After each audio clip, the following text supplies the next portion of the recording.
Hi everyone, this is Dawn, and I am your local realtor. And today, remember one of the things we said is we don't make emotional moves. We make smart moves, not emotional ones. So today, I am here with a local insurance agent. Her name is Haley Goshirt. Haley Goshirt. Yep. And she's going to be sharing with us some of the top questions that we have from homeowners and from buyers in the Tampa Bay area. Haley, tell us a little bit about yourself. So hi, my name is Haley. I have been here at Florida Strategic Insurance for the last 10 years, working as a home and flood insurance specialist. So Dawn invited me to join this video series to provide some information on the current home insurance market. Yeah, awesome. So let's jump right into this, guys. So one of the things, I have all my questions outlined because I have questions from buyers and homeowners on a daily basis. So I like to make sure that when I get the professionals in the room, that I have the questions that everybody wants answered. Right. So the first question, Florida's insurance market has changed a lot in the last couple of years. What are buyers and homeowners feeling the most right now in this market with insurance? Sure. So over the last 5 years, the insurance market has gone through kind of a roller coaster of things with ups and downs. The market was hardening between 6 and 3 years ago. Things were getting tougher, underwriting was getting more strict, and prices were jumping. Mm-hmm. Over the last 1 to 2 years, we've actually been seeing the market starting to soften. Mm-hmm. More insurance companies are coming into Florida, and awesome. More insurance companies are opening zip codes across Florida and writing more business. So we've been seeing premiums becoming more competitive and more leeway when it comes to underwriting and like repairs after closing and stuff like that. Awesome, because I know before we've had companies that would just leave in the state. Right, they would close down, non-renew all their policies and leave. It's like, go to Citizens. Yep. Citizens is the state insurer, guys. And people are just like, it's Citizens, because that's it, nothing else. It's a carrier of last resort. Carrier of last resort. So that's good that they're coming back. Right, yeah, things are getting healthier here in the insurance market in Florida. That's good, yeah. Okay. So now, question, I always get this question. Why can two similar homes in the same area receive different insurance quotes? They're similar homes, they're in the same area, different quotes. The biggest things that we see that impact rates with similar built homes is either the age of the roof, if there's a big difference between the age of the roofs, if one is newer and one is 15 to 20 years old, that can be a big difference. And the claims history of the house can impact which carriers we can write with. And so if there was a big water claim that happened in the home, some insurance carriers won't write that, and that'll limit who we can write with and how widespread we can search the market. And so that can impact the rates as well. Interesting. I did not know how many claims you had can affect, even though it's the same house, it can affect a lot of people don't know that, but claims follow the person themselves along with the property. So say if you're a buyer that has never filed a claim in your life, but the property you want to purchase had a $50,000 pipe leak claim, that can cut you off from certain insurance carriers. Very good information that I did not know. So what problems in a home immediately make an insurance company nervous? So active leaks, that's the number one thing that we look for when it comes to 4-point inspections. So if there's an active leak, we don't have any options. That has to be repaired prior to closing. Other big things that we look at are the age of the water heater. That can limit the carriers we can write with. And then, of course, the age of the roof. Yes. That impacts premium rates along with eligibility. So older roofs, we have a tougher time with. Newer roofs, we're going to have better premiums and more selection with the carrier. So is there an age limit where you're like, most of the carriers just kind of drop off with the roofs? There are general limits that carriers kind of follow. They range around the same. So shingle roofs, usually if it's like an architectural shingle, they want to see that it's less than 20 to 15 years old. So that's kind of the range where they start cutting it off is the 15-year mark. For tile roofs, that's 25 to 30 years.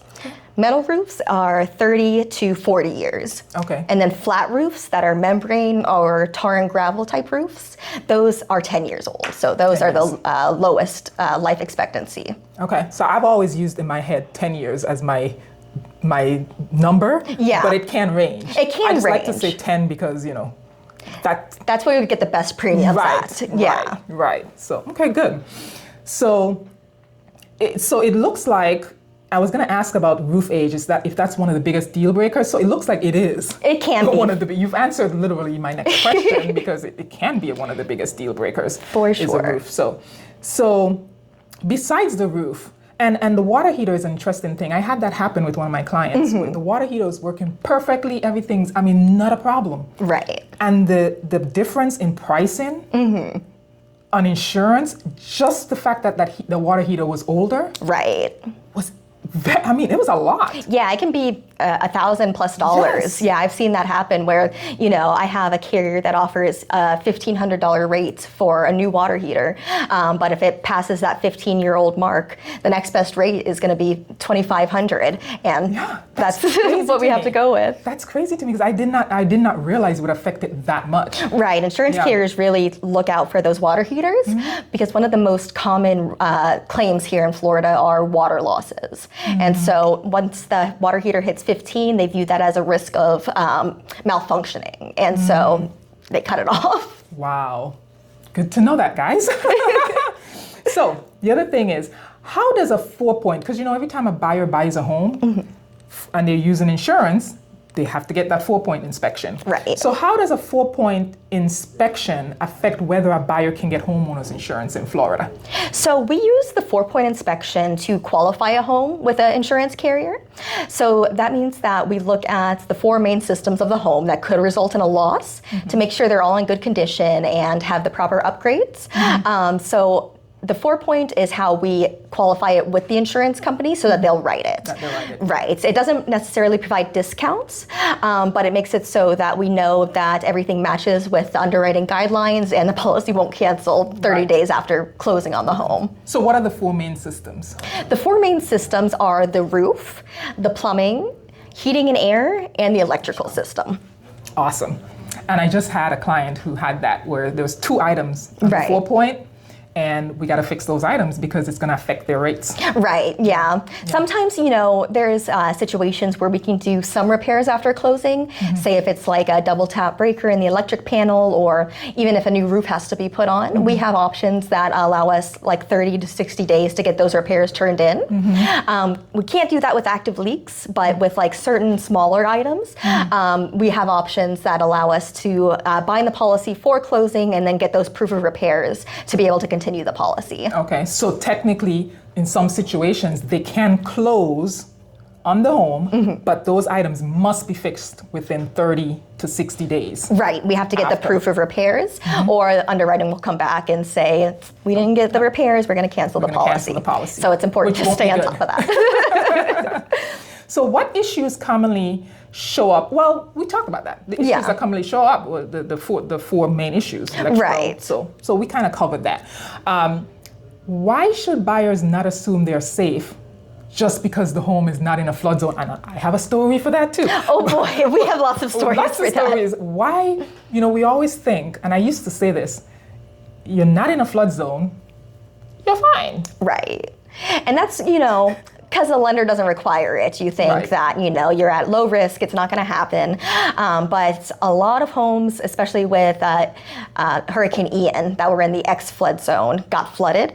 One of the ones that people don't expect to happen is when there's a lot of rain or water from a storm surge and cars drive through the roads that are flooded. It can push water up into those houses that even though they're elevated or they might be in the X zone, they still get that flood damage because cars are pushing the water into the homes.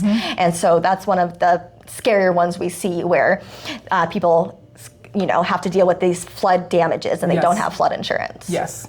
I'll tell you, one of my clients, the last hurricane we had, there's a pond behind the house. Oh, man. It didn't flood. Nothing happened there. Oh, good. The storm drain got clogged. Oh, no. Pushed all that water up into the house. Literally the whole house. Oh my goodness, what a nightmare. Yes, and it had nothing to do, and he was ex-flood zone. Right, no ex-flood zone. The water behind there didn't even do anything. Right. It was the storm drain. Yeah, and those are things you have to look out for, is how the drainage of your area is, things like that, if you're near a pond, if your home sits, elevated evenly with the street, things like that can really impact if flood water is going to come into your home. Absolutely. And so I always say now is do always get flood insurance, whether you're in an ex-flood zone or not. Always get flood insurance. At least look at the options. Yes. Yeah, because a lot of private carriers have opened up here in Florida as well for the flood insurance side of things. So we're not just stuck with the National Flood Insurance Program. So that's one of the things we've been really informing our clients on, is that the private flood options are available for XAEVE zones, and they offer coverages that the NFIP doesn't offer, like loss of use coverage if you have to stay somewhere else while repairs are being done to your home. NFIP does not cover that, but flood insurance, private flood insurance carriers sometimes offer that as well. So the options for deductibles, the type of coverage you get, if you have replacement cost coverage on your personal property, things like that. And so we can really customize flood options now. Right. So typically when a client comes to you, those are some of the things you can discuss with them. Is let's figure out, what do we need? Right, what's right for your situation, Because everybody's different. Right, if you have, a rental home where it's not your property in the home, we can just do a dwelling policy and just cover the structure and not any personal property in the home. Or if it's your main home where you have all your stuff, make sure that we have personal property, loss of use coverage, and covering the items at replacement cost rather than actual cash value. Got it. Okay. So, can you explain how the hurricane deductibles work compared to a standard homeowners insurance deductible? Right. So here in Florida, most insurance carriers have a separate hurricane deductible. That is usually based on a percentage of the dwelling coverage. That's one thing a lot of people get mixed up on, is the percentage and what that's based on. It's based on the value of the home, not the value of the loss. So if your dwelling coverage is, $200,000, the hurricane deductible is going to be around $2,000. Right. Okay. So it's not, it's based on the value. So if, let's say, the value of the home is $200,000, but your loss is $500,000, it's not based on that. Right. It's going to be based on the value of the home. Okay. Awesome. So what should buyers know about roof coverage? Replacement cost versus actual cash value versus water damage coverage for the roof. Is there a difference? Yes. So one of the things that home insurance carriers have started rolling out here in Florida in the last 3 years has been actual cash value valuation on roofs. And that means that in the event of a loss that happens from wind, hail, or hurricane damage, the insurance company will take into account depreciation with the loss. So that means the older the roof is, the less that will be paid out. So what homeowners want to look for is replacement cost coverage on the roof. That makes it so if there is a loss, your roof is covered at its brand new value. You don't have to worry about anything being taken out because of how old the roof is. How old the roof is. Okay, that's good to know. Right. That's good to know. So definitely you have to have a conversation with someone like you. Right. To make sure that they're definitely thinking about not only now, but the future. Exactly. Well. Okay. So where do buyers usually underestimate insurance costs, and how can that hurt them before closing on a home? Sure. So usually people underestimate insurance costs when it comes to the age of the home. Homes that are starting to get like 30 years and older, that's where prices really start to climb. Frame homes, those prices start to get higher, especially older frame homes, it really jumps up. And then the age of the roof, that's where 15 years or older, premiums really start to climb. And then the other thing is where the property is located. So if it's a coastal county, it's going to be more expensive than, say, a central county like Ocala. Right. That makes sense. So what insurance-related issues should sellers address before they list their home? Because sometimes they wait for the inspection. A seller would say, okay, well, let's see what the inspection brings back, and then we'll fix. But sometimes it's good to be proactive ahead of that. So what are some of the things that a seller of a home should think about in terms of insurance-related issues?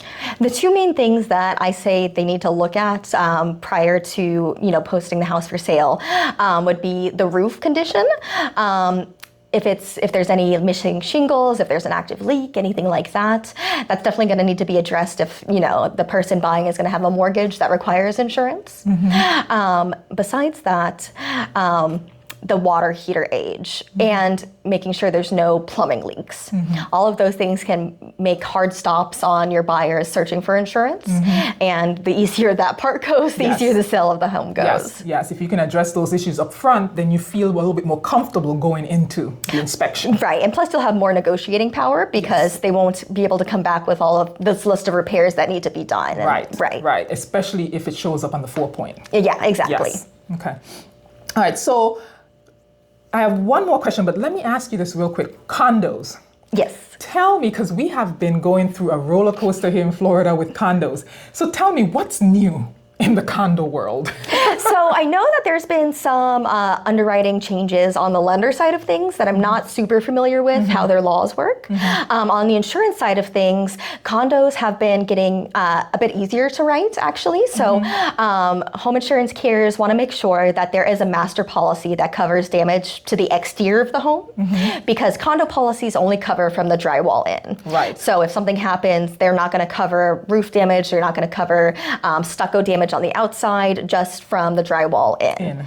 Okay. And they want to see a 4-point inspection on condos if they are 40 years or over, usually. Besides that, the same thing when it comes to the water heater. They want to see that it's less than 15 years old and in good condition. Okay. Besides that, condos, like I said, they're getting a little bit easier to write. They're loosening their guidelines when it comes to like seasonal residences. They used to require alarm systems in the home or be in a gated community. And I've been seeing more carriers loosen those restrictions. Right, that's good. That's healthy. Yes. That's good for us. So this has all been great. And I think a lot of these questions are questions that, homeowners and buyers have.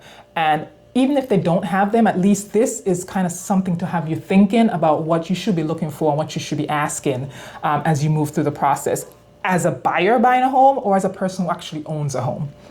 So last question. If a buyer or homeowner, so let me ask you this.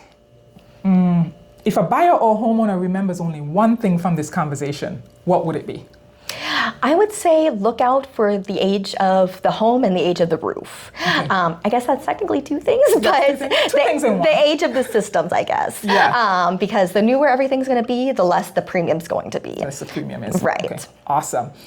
So tell all the folks, how would they be able to get in contact with you if they want someone to take a look at their policy and see if there's any adjustments they need to make or anything? I mean, I guess they can call their insurer, but still, they might want to, say, hey, I need to make sure that, my policy looks great, or I need you guys to, get me a new policy. So I recommend getting a copy of your declarations page. That's a summary of your policy that lists the coverage limits, deductibles, everything like that. And send that to the agent that you want to work with to see what your limits are, what exclusions are on the policy, and if replacement cost coverage is on everything. Is on everything. Right. Okay, awesome. If anybody wants to reach out to me to be able to look over their policy and make sure that they have adequate coverage, my phone number is 813-455-9734.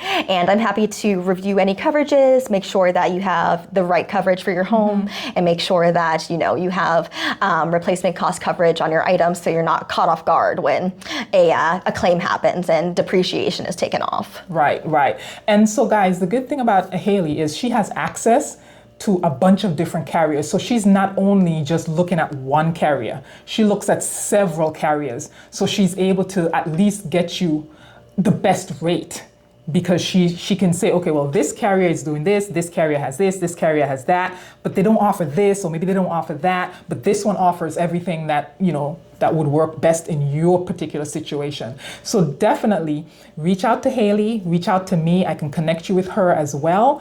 And we can at least get you feeling a little bit more comfortable with, number one, getting insurance, or number two, maintaining the insurance that you currently have. So remember, we don't make emotional moves. We make smart moves, not emotional ones. Thank you guys so much. And thank you, Haley. Thank you for having me. I love this. Sure. Have a good one, guys.